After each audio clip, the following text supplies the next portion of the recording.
Calumet Editions, an eclectic publisher of fiction, nonfiction, and poetry, introduced a new business model nearly a decade ago, in which the publisher and author work as equal partners in a joint venture. Their stable of authors have won numerous and prestigious prizes across literary forms. Where traditional publishers fail to see the value in projects, Calumet cooperates with his authors in realizing a book's potential.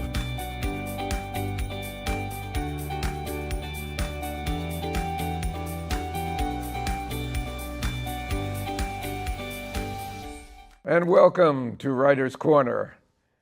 We return once again with one of our favorite authors, and actually he was the first interview that we had on this show. It's probably 3 years ago. At least, yeah. David Housewright, who is a winner of the Edgar Award. He was past president of the Private Eye Writers of America. He's won 3 Minnesota Book Awards, and I don't know what else. Nothing worth mentioning, I guess. You know. Unusual that he has 2 books out. Usually it's one a year. And in fact, I didn't even realize this second one was out in April, but Usually it is one a year. I've done in the past where I did 2 books. I did a McKenzie novel and a Holland Taylor novel, which is what these are. But the publishing dates were staggered. Like I would come out with one early spring and then I'd come out with the other late fall. In this case, Girl in the Dumpster, which is a Holland Taylor book, came out at the end of April. And Them Bones, which is a McKenzie novel, the publishing date is Tuesday, the end of June. So that kind of jumped up on each other. Coming out in 4 days. Yes. Them Bones. Them Bones. Let's talk about Them Bones, a Rushmore McKenzie novel. Mm-hmm. Them Bones is a meaningful title with this book. Yes. And the bones we're talking about are dinosaur bones. Yes. Now, in reading this book, and I was fortunate enough to get an advance copy, I got an education on dinosaurs. But where did you get an education on dinosaurs?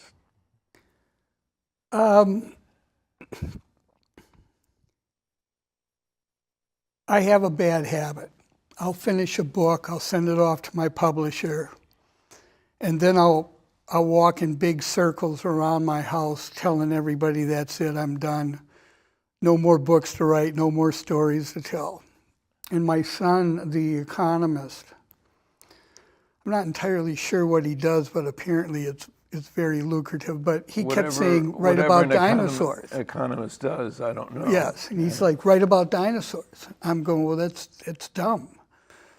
And he meant actual dinosaurs. I'm going, no.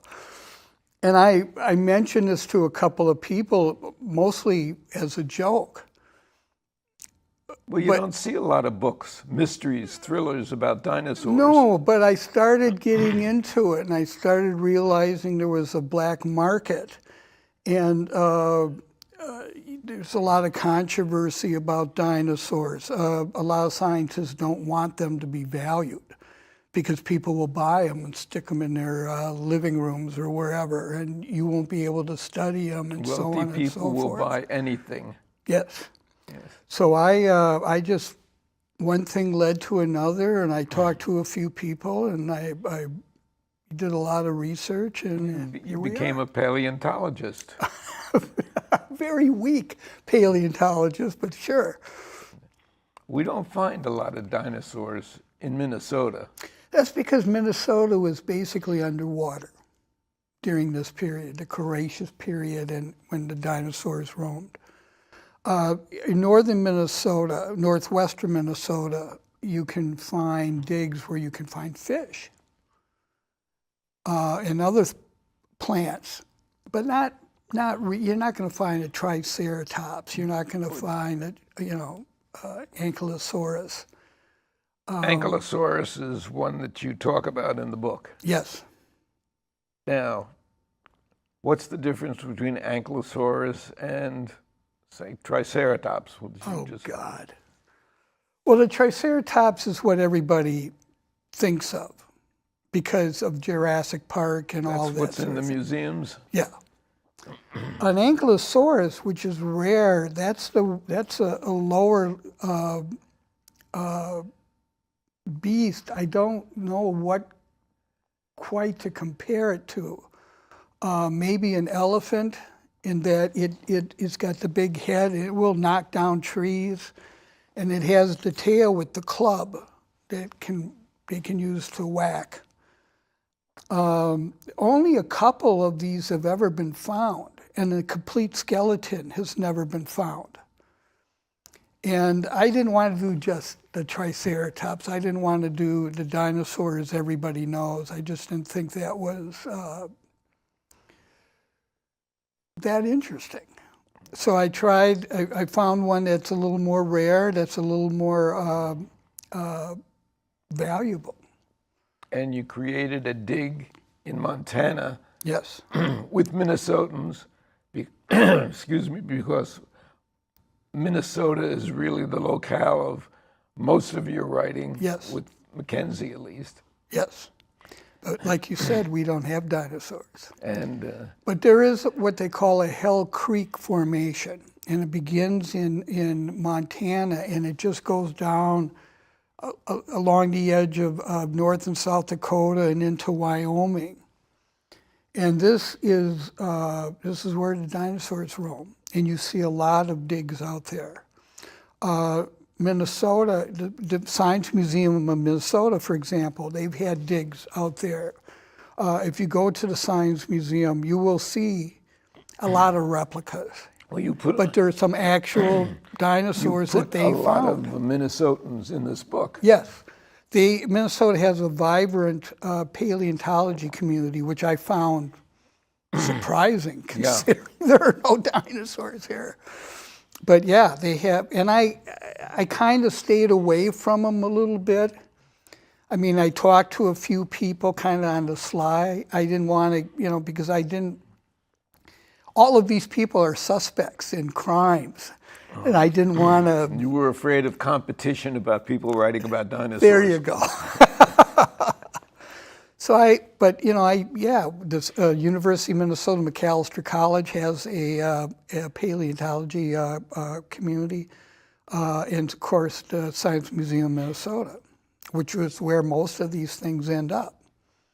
Now, very interesting that most of your books bring what we're facing or what we're involved with immediately into, like a Man in the Water, your previous Rushmore McKenzie book.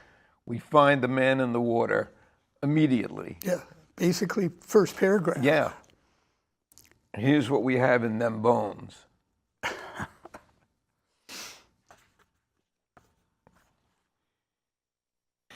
Angela Bork first appeared to me like, an angel riding a white horse.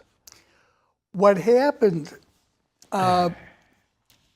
there's a writer I admire very much named Josephine Tay, and she wrote in the late 40s, early 50s in England.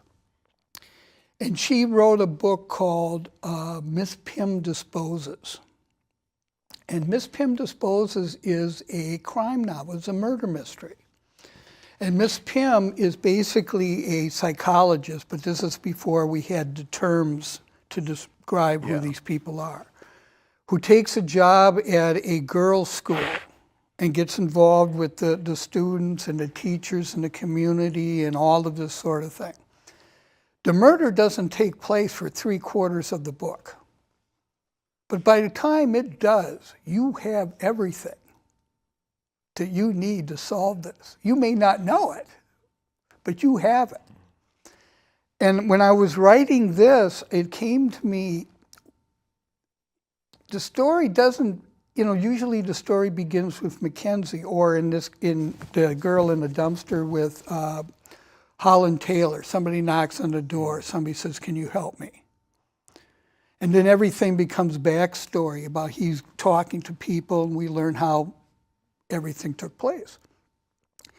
In this case, I decided what would be fun is if it began with Angela. Now, I have this opening where she goes and meets Mackenzie, and Mackenzie says, "Tell me your story," and she does. Yeah, but I you like. had to bring Holland, you had to bring Rushmore into it.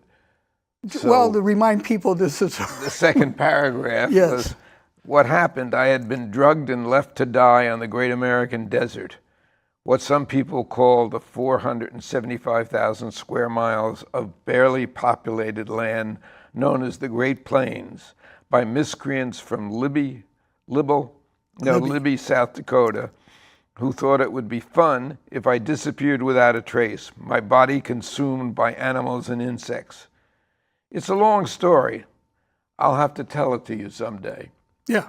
Actually, you never really told us that long story. Yes, I did. You- The book is The Taking of Libby, South Dakota. Yeah, but It's in the canon, as they say. You can look it up. No, what happens is he goes to Libby, and there's a whole book about that. And this happens. He's bushwhacked, and he's left, and this young woman on a horse finds him and basically saves his life. And her reward was that Mackenzie made sure that he was going to pay for her tuition in whatever college she could get in. Well, that was 14 books ago. And now she's a woman. She's a young woman. She's a paleontologist. She's working on the dig. She discovers the Ankylosaurus skull. So we open with the relationship between her and Mackenzie, and then she tells us the story. She's telling Mackenzie the story. And now we go all that arc until the dinosaur is stolen. The cops come along, everything takes place, and now they're going home without the skull. And people are upset. The cops don't look like they could catch this guy. The FBI's not involved, so on and so forth. And she says, I know a guy. And that leads her to Mackenzie, and that puts him into the story. But by the time she says that, you know all the suspects. You know everything. that's the amazing thing. There are so many suspects here, and we really don't know, as you have the talent to do, until the end, who was the thief of the dinosaur head. Well, I'm hoping nobody knows until the end of the book. But yeah, that's how I did it. It's a little different structure. Certainly with Girl in the Dumpster, which is a Holland Taylor book,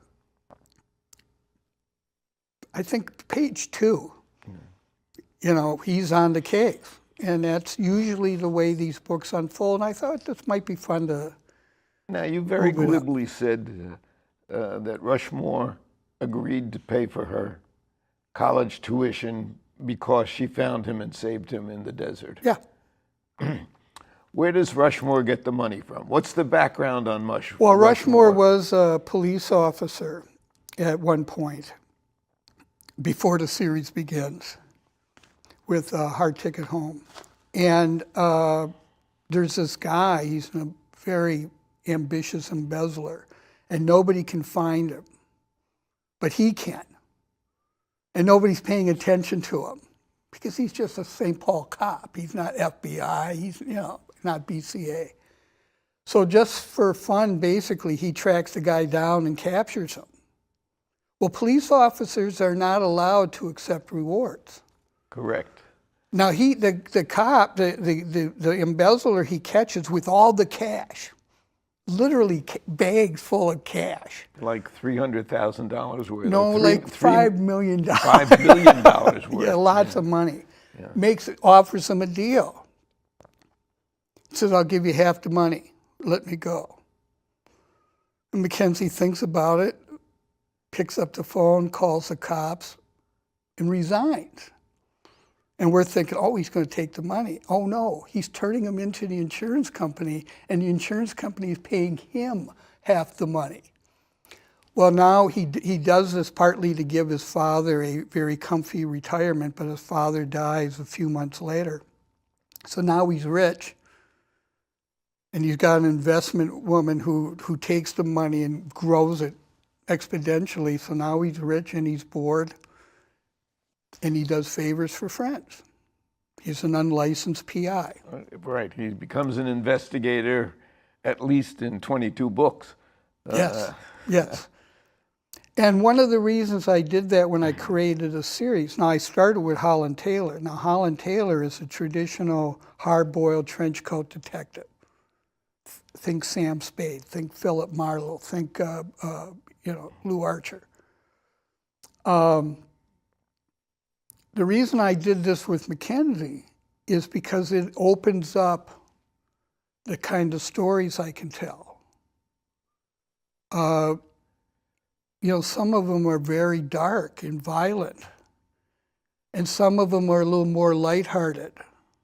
But happenstance adventures. Yes. Yes. And I got heist books, and I have books where they're looking for their treasure hunts, and so I can go back and forth, and I can do a lot of different things in his voice.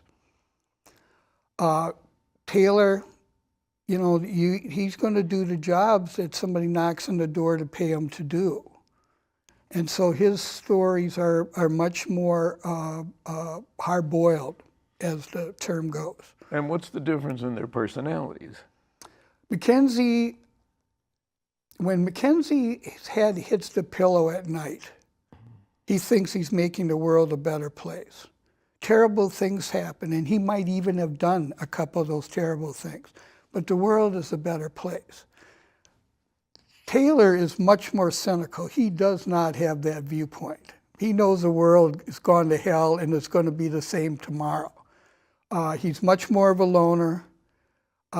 He's not doing it because he's good at it, because he can, like McKenzie does it. He does it because this is his job. He was also an ex-cop, but then 80% of PIs are in law enforcement of one fashion or another before they become PIs, because they need those years of experience in order to take out a license. So he does, the tougher stories, and he does things McKenzie cannot do without batting an eyelash. It's a whole different voice. Now, for example... Because he's not a licensed PI. He's just a guy who helps people out of problems. McKenzie, right. Now, for example, at the beginning of this book, Angela comes to him and says, "Can you help me? Somebody stole my dinosaur." "Sure, let me look into it." Would you give us the background that Angela saved his life from Libby, South Dakota? Yeah, right. yeah. Now, that's why she's his friend. That's why he's willing to do this. Right. Taylor, a woman wakes up in a dumpster and doesn't know how she got there. And she comes to him and his partner and says, "I will pay you to find out what happened to me. I want to know what happened to me." And make this no girl in a dumpster. Right. And she says, "And make no mistake, gentlemen, I'm not doing this just for knowledge. I'm doing this for payback." She tells him, somebody threw her away like so much garbage. Somebody's going to pay for that. And McKenzie and Taylor and his partner are like, "Oh yeah, oh, of course."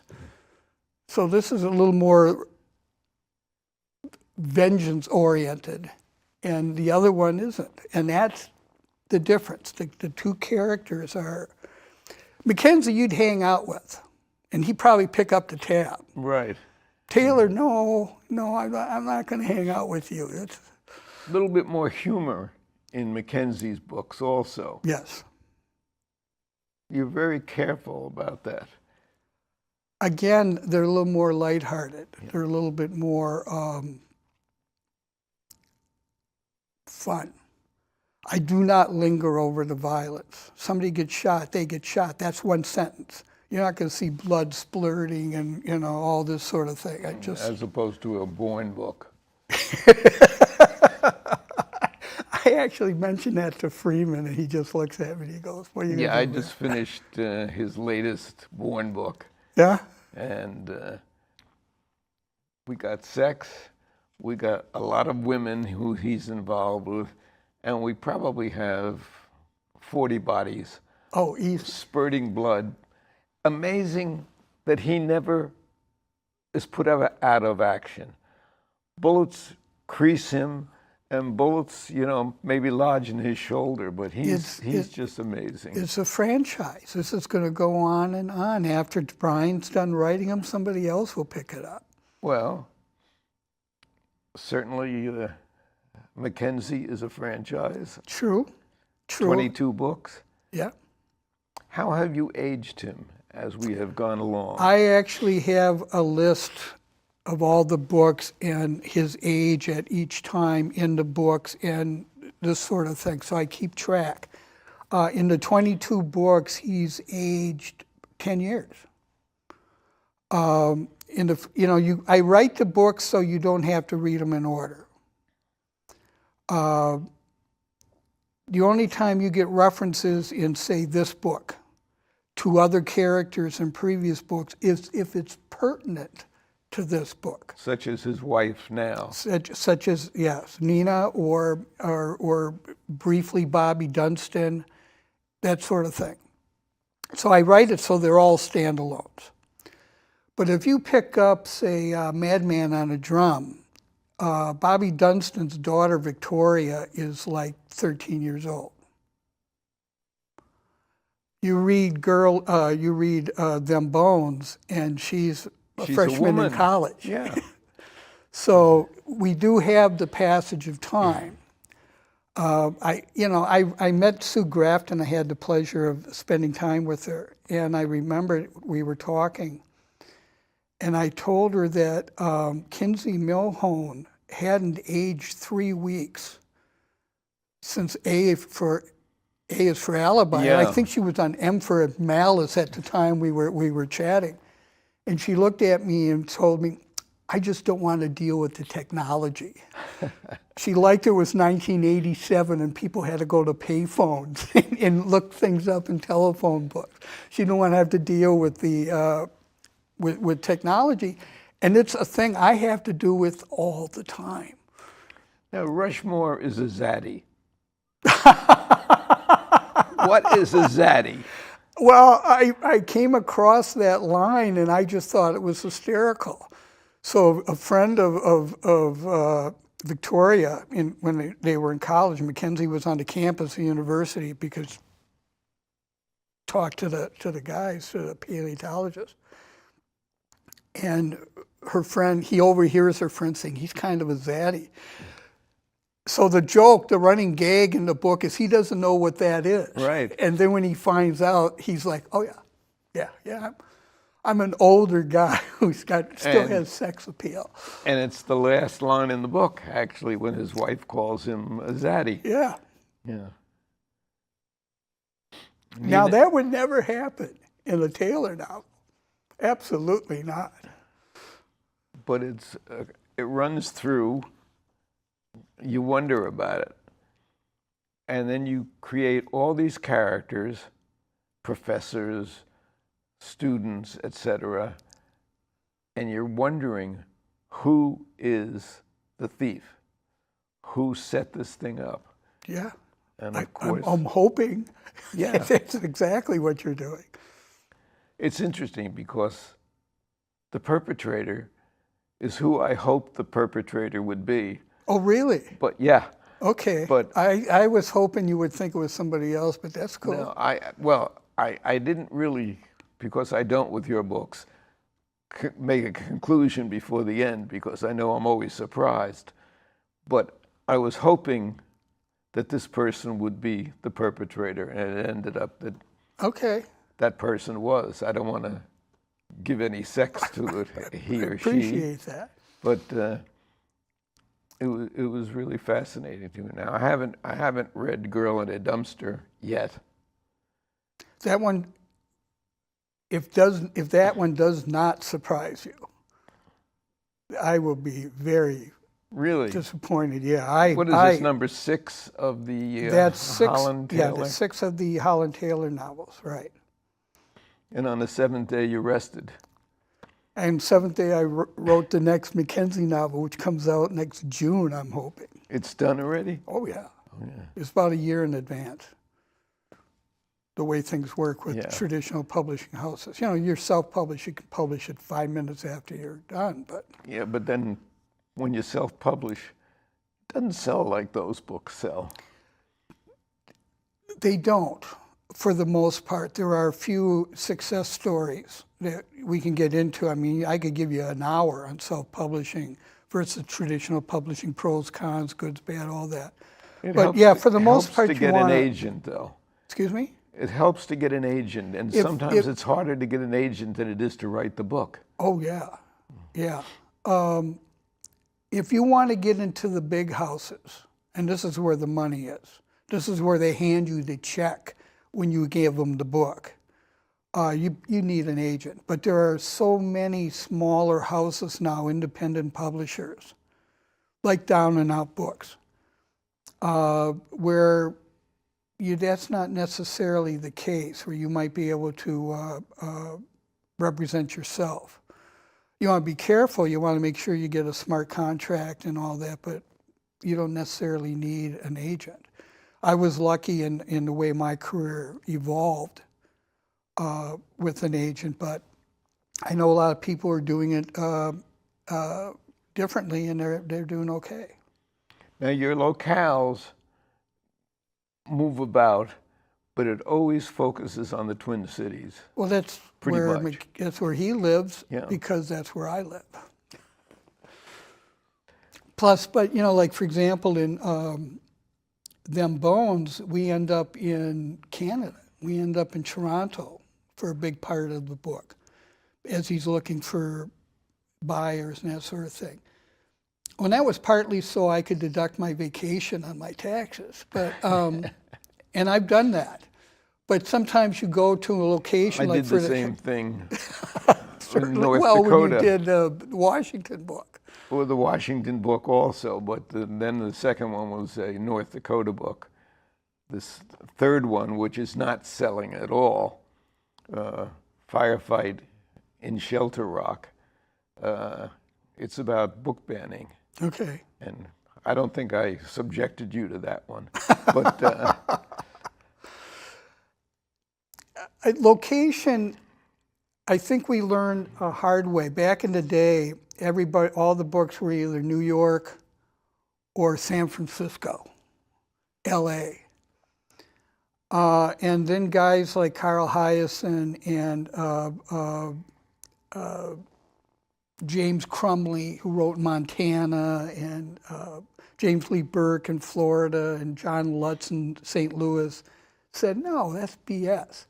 Any location is a good location if you can involve the reader. And if you're accurate about it. Yeah, I think location's important because it helps define the characters. It gives you a better sense of why they behave the way they do. I cannot believe that we're almost out of time already. Okay. I had so much more to talk to you about, but maybe we'll have you come back and we'll talk about the woman in the dumpster. The girl in the dumpster. The girl in the dumpster. Any closing thoughts? Read. Well, I don't care what you read. Read. We find book sales are dropping. It's a dying art. Well, they're reading on their phones, and they're not. I'm not saying they don't read, but they're not necessarily buying books. Need it in their hand. Yeah. People reading a lot of stuff, and they're getting a lot of their media, and they're getting a lot of their information off their phones instead of buying books. We've been talking with David Housewright, one of our favorite writers and one of our most accomplished writers. And this is Writer's Corner. We'll be with you next month.